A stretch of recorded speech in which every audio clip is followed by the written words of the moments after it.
partir de dados lançados pelo Ministério da Saúde, que indicam um crescimento vertiginoso na contaminação por HIV e AIDS no Brasil, principalmente entre jovens, é necessário que a gente discuta os desafios da inclusão do portador de HIV e AIDS entre a população brasileira.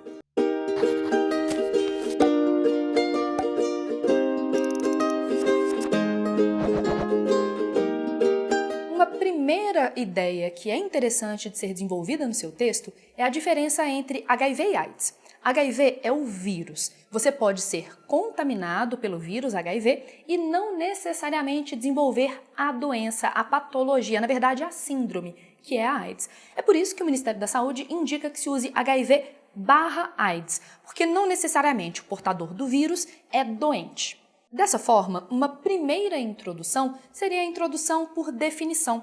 Você pode fazer essa diferença entre HIV/AIDS ou entre soropositivo e doente. Além disso, como eu te falei, houve um crescimento vertiginoso nos casos de contaminação.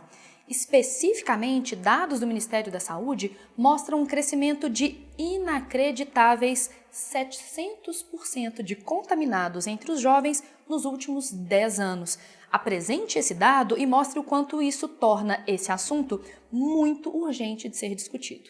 Por fim, última sugestão de introdução, você pode fazer o que a gente chama de introdução por referência sociocultural. Há uma série de vídeos, de filmes, de músicas que falam do assunto. Eu destacaria 2 que podem ser parte do seu momento Netflix Meu Amor.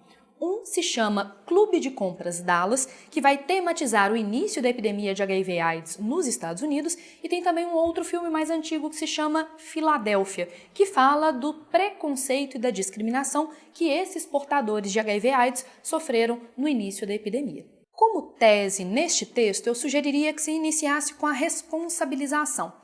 E aí você pode apontar, por exemplo, que há fatores históricos e culturais que levam à permanência do preconceito contra esses indivíduos. Mas você pode também apostar numa tese por problematização, mostrar que o preconceito e a discriminação, as diversas formas de violência, verbal, sexual ou até mesmo física, são mais uma fonte de sofrimento para esses indivíduos. Como a gente está falando de um tema que fala sobre os desafios da inclusão, eu sugeriria que você fizesse o que a gente chama de desenvolvimento por blocos argumentativos, ou seja, os seus 2 desenvolvimentos vão tematizar mais ou menos a mesma estratégia. Eu faria causa 1 e causa 2. Causa 1 a ser explorada, uma herança de uma série de preconceitos devido aos grupos que inicialmente foram atingidos por HIV/AIDS. Lá no início da pandemia de AIDS, nos anos 70 e 80 nos Estados Unidos, havia uma predominância de indivíduos soropositivos entre a população LGBTQ+. Portanto, os soropositivos da atualidade teriam herdado o preconceito que atingia essa população inicial. Ou seja, existe até hoje uma ideia de que a AIDS, o fato de se ser soropositivo, seria uma questão apenas de homossexuais, pessoas trans ou prostitutas. E aí você pode falar que esses indivíduos que já são historicamente prejudicados, historicamente excluídos, ganham uma segunda camada de exclusão quando se apresentam como soropositivos. Nesse ponto, eu acho que vale a pena fazer 2 repertórios socioculturais. Lembra de um dos caras sobre os quais eu já falei aqui no nosso canal, que é o Norbert Elias. Ele tem um livro magistral que se chama Os Estabelecidos e os Outsiders. Os soropositivos são outsiders, excluídos, as pessoas que são deixadas de fora da sociedade. Dentro dessa mesma discussão, eu acho que vale a pena você citar o filme Clube de Compras Dallas, que fala sobre um momento específico da pandemia de AIDS que se iniciou nos Estados Unidos, ali nos anos 70, virando para os anos 80, e conta a história de um homem heterossexual que se contamina com o vírus.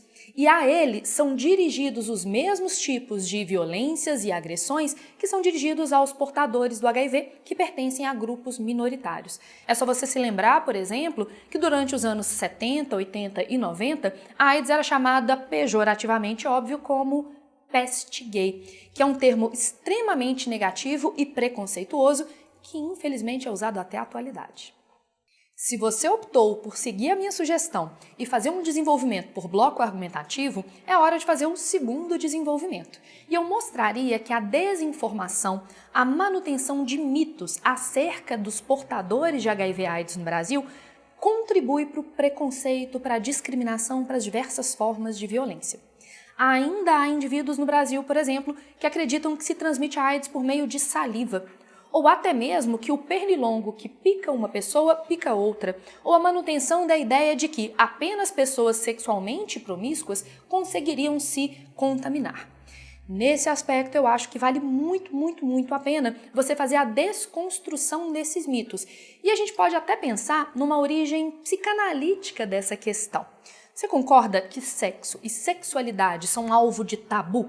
Não são assuntos sobre os quais a gente fala o suficiente? Então, quanto a gente menos fala de um assunto, menos informação a gente tem. E se você está falando de tabu, é quase obrigatório que você cite um texto do Freud que é Totem e Tabu.